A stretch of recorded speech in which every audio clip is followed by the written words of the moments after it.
Good day, everybody, and welcome to another edition of the Military and Foreign Affairs Network. I am your host, the voice of reason. I hope everybody's having a great day today, December 23rd, 2021, and we are going to continue our coverage of the ongoing civil war taking place inside of the former state of Ethiopia. And I've titled this video, The Tigray Defense Forces Strike Back.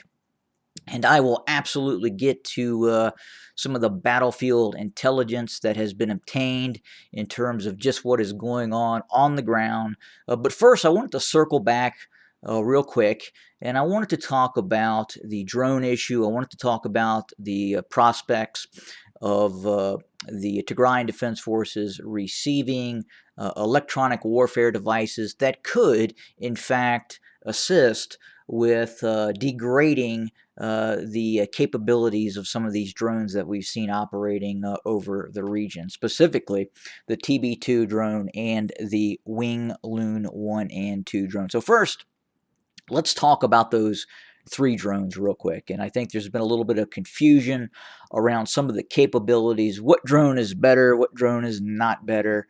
And first, again, the two drones that are being used most commonly, again, are the Wing Loon 2 and Wing Loon 1.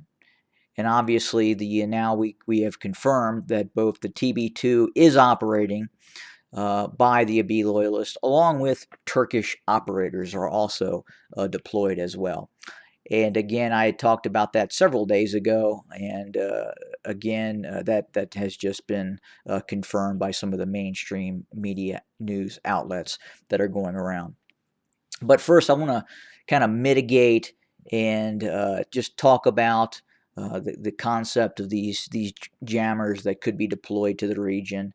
And again, I would say temper your expectations in terms of how effective these jamming devices are. Again, we have seen conflicts such as in Nagorno-Karabakh, the Azeri Turkish drones continue to operate over Armenia even with Russian support. So again, the concept that you can completely eliminate the drone threat is just something that's very, very challenging to do until the anti-drone forces kind of start to gain an upper hand in terms of being able to take down some of these drones. And we in terms of the pendulum, in terms of who is more effective at doing what. Right now, the drones seem to have the advantage in terms of being able to continue to operate even against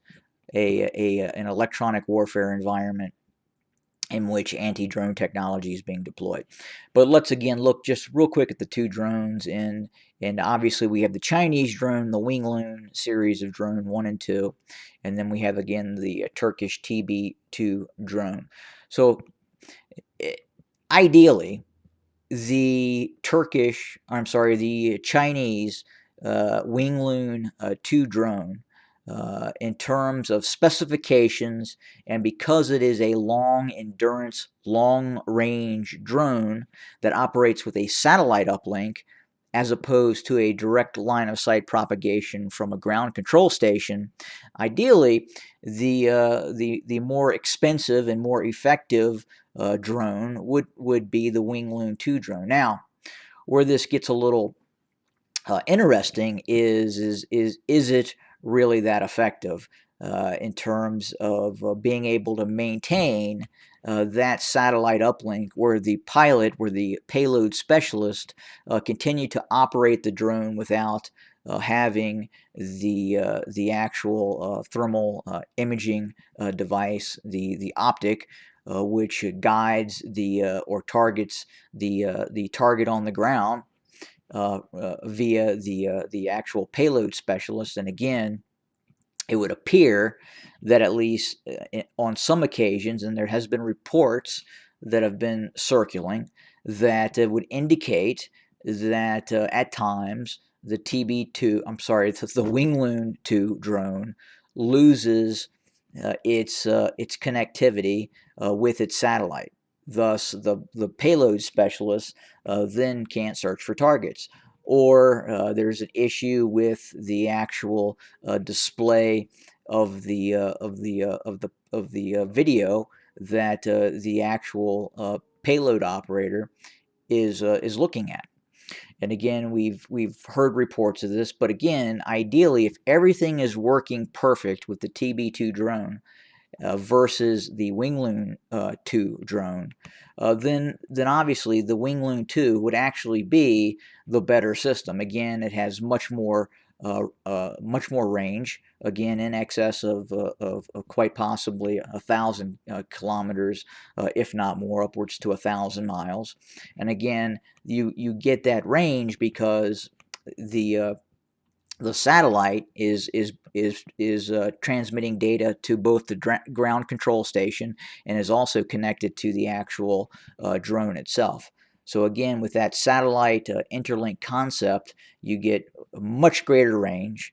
And again, the Wingloon 2 drone is much bigger than the TB2 drone, and again stays aloft much longer, and again at a much greater range. So in theory, you could have the Wingloon drone quite possibly operating from within the vicinity of Addis Ababa and launching strikes on Mekelle, or operating out of an airbase in the Afar region, like we've seen in the past.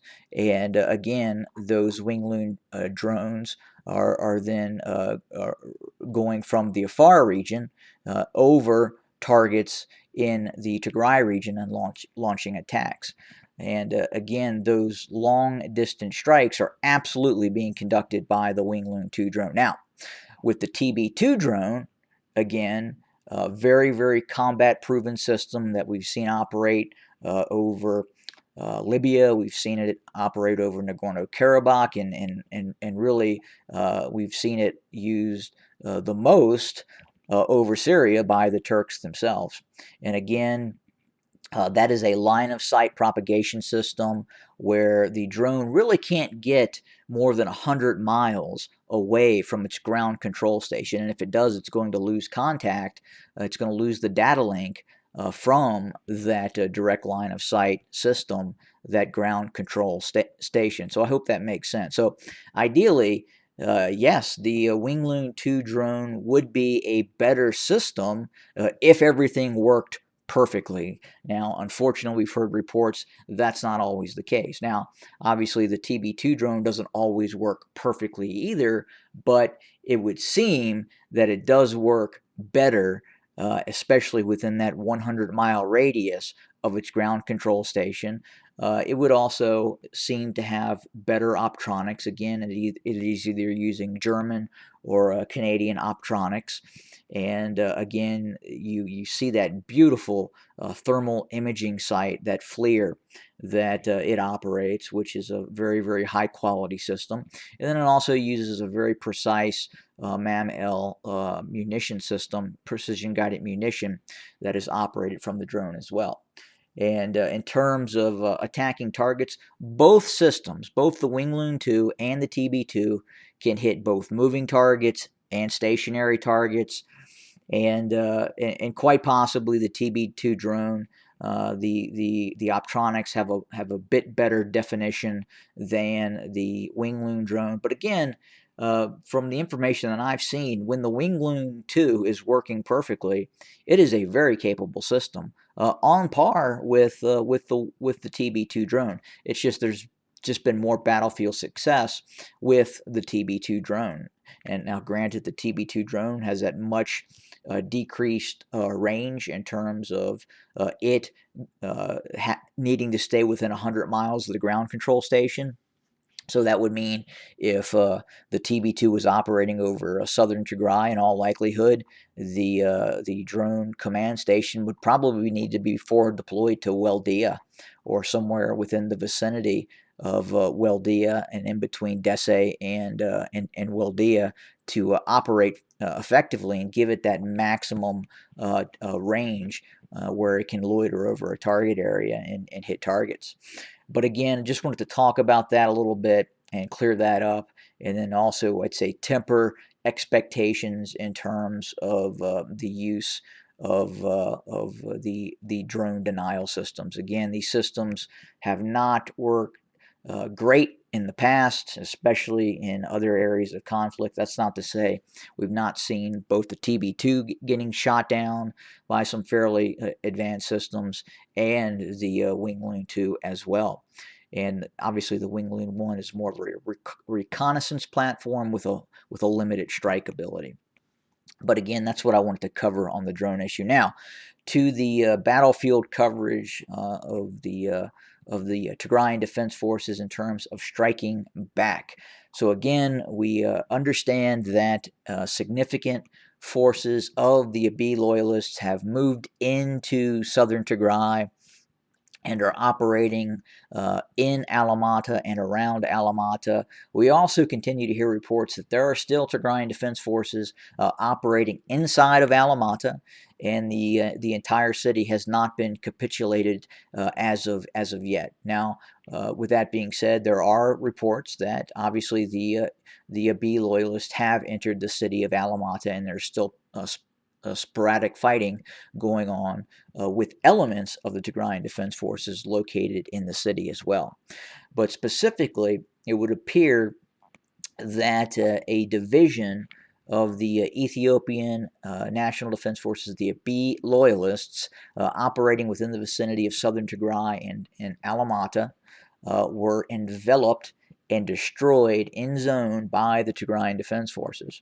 So again, a Abiy loyalist division, an Ethiopian National Defense Forces division, is really the size of a brigade. So again, it is not a 10 to 15,000 personnel unit.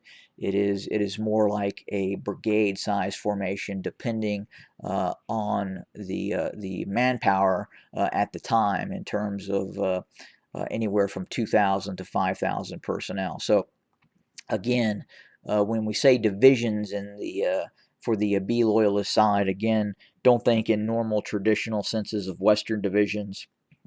These divisions are quite smaller.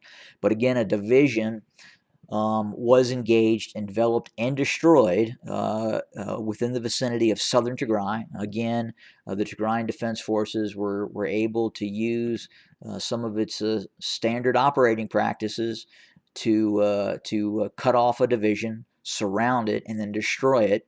Apparently, estimates would indicate that there have been at least 1,700 either killed, wounded, or taken prisoner from that division of the Abiy loyalists that were ambushed and again destroyed in zone within the vicinity of southern Tigray.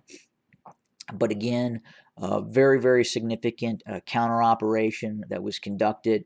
We also understand that many of the senior leadership within that divisional size force, brigade size force of several thousand men, were also captured or killed or wounded as well. And we understand the commander of that division was also terminated in combat as well. So again, significant counterstroke by the Tigrayan Defense Forces within the area of southern Tigray. Again, I talked about this in the past.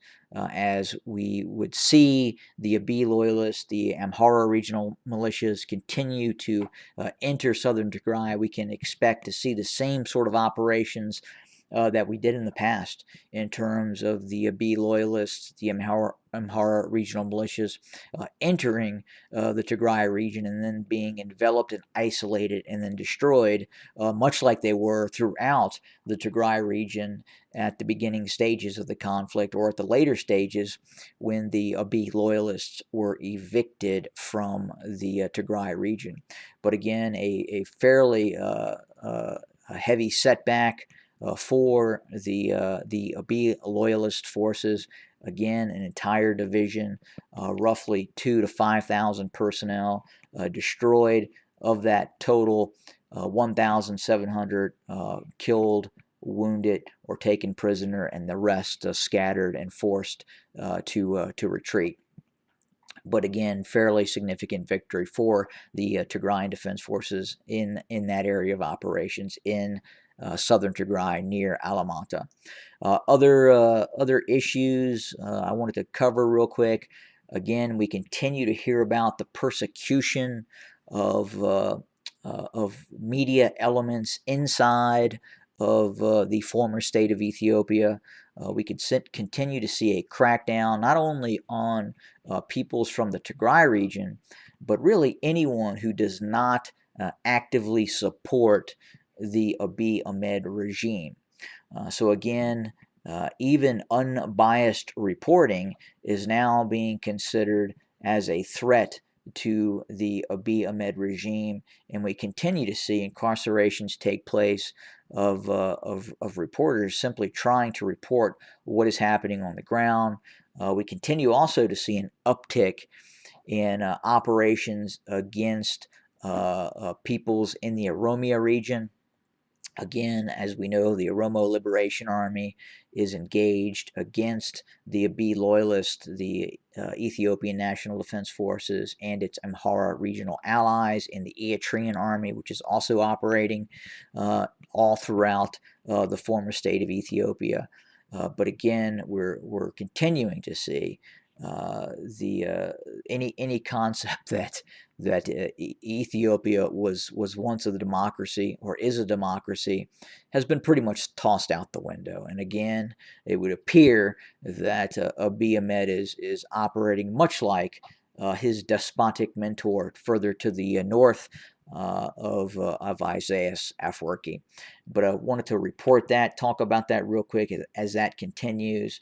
The United States is extremely unhappy with the way the media is being treated, and obviously they're also very concerned about the removal of the democratic processes within that country, and again the crackdown on groups. Anything, and again, if you do not support the Abiy Ahmed regime, you are considered hostile to the government and are at risk of being detained. But again, that's what happened. What's happening in the conflict. We'll have more very, very soon. Again, we're covering the events in southern Tigray very, very closely. And again, as I just mentioned about the recent defeat of the Abiy Loyalist Division in southern Tigray, and we'll have more very, very soon. We're tracking several different events, and again, we will have those events for you very, very soon. Have a good day, everybody.